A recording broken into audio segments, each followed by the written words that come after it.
It is that time of year for a cozy fire and a great storybook. We've got both of those today. Welcome to Storytime on the Back Porch.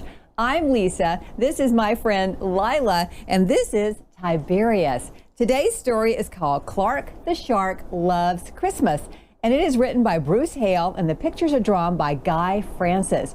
Now, in this story, Clark the Shark learns something very important about the true meaning of Christmas. Let's find out.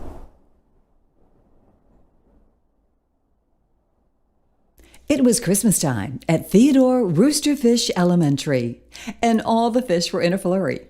But no one was more excited than Clark the Shark.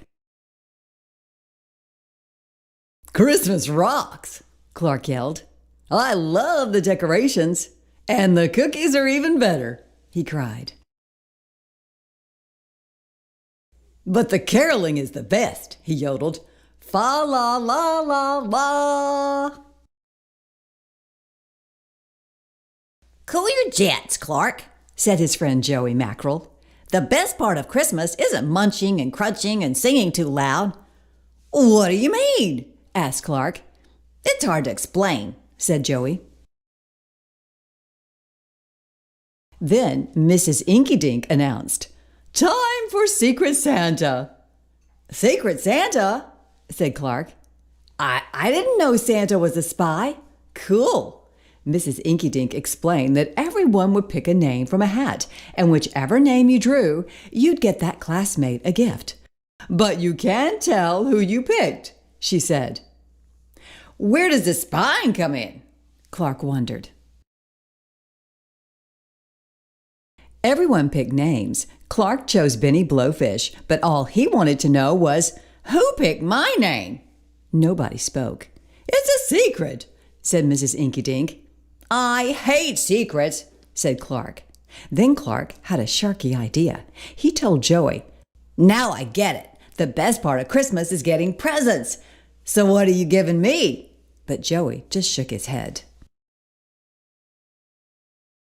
Over the next few days, Clark tried to spy like Santa. He peeked into his classmate's desk to figure out who had his present, but all he found was a shell, a sand dollar, and an old peanut butter and jelly sandwich. He tried to trick his friends with rhymes like, "Every fire has a spark, and I bought a gift, and it's for..." But nobody confessed. Secret Santa stayed top secret. One morning, Mrs. Inkydink told the class, "Today is your last chance to buy a gift because tomorrow is Secret Santa Day." "Oh, boy," said Joey. "Oh, joy," said Amanda Eelwiggle. "Oh, no," cried Clark. He had tried so hard to learn what his Secret Santa was getting him, he had forgotten about Benny's present. Even worse, he had blown his allowance on the newest issue of Captain Suckermouth. Could Clark just give his favorite comic book to Benny?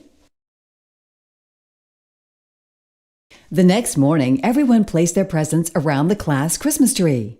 There were big gifts and small gifts, lumpy gifts and thumpy gifts. But which one was Clark's?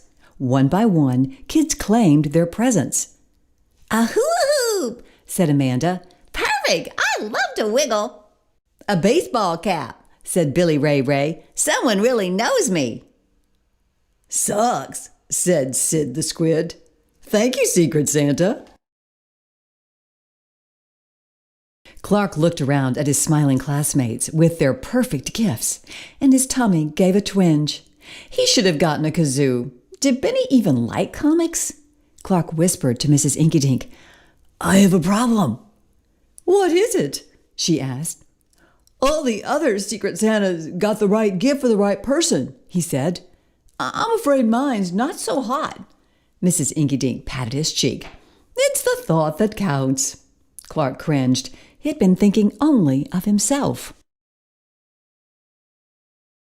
At last, it was Benny's turn. He ripped open the wrapping while Clark held his breath. "Wow, Captain Suckermouth," said Benny. "I love Captain Suckermouth. Thank you, Secret Santa." Clark was so relieved. He blurted, "You're welcome." Everybody laughed. "Well, so much for that secret," said Mrs. Inkydink.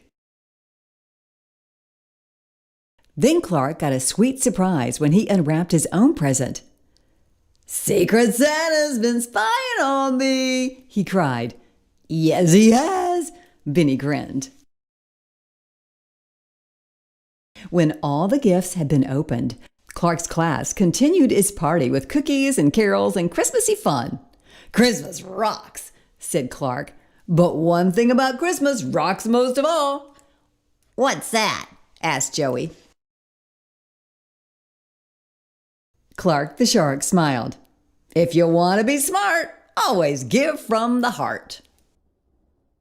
Clark did have fun playing Secret Santa, but he learned a very important lesson. What was that? Do you remember? To always give from the heart. That's the most important thing. I like this story. This was Clark the Shark Loves Christmas. Well, I hope you'll join us again for another story time on the back porch. We have a new story anytime you're ready. Just be sure and subscribe to Storytime on the Back Porch.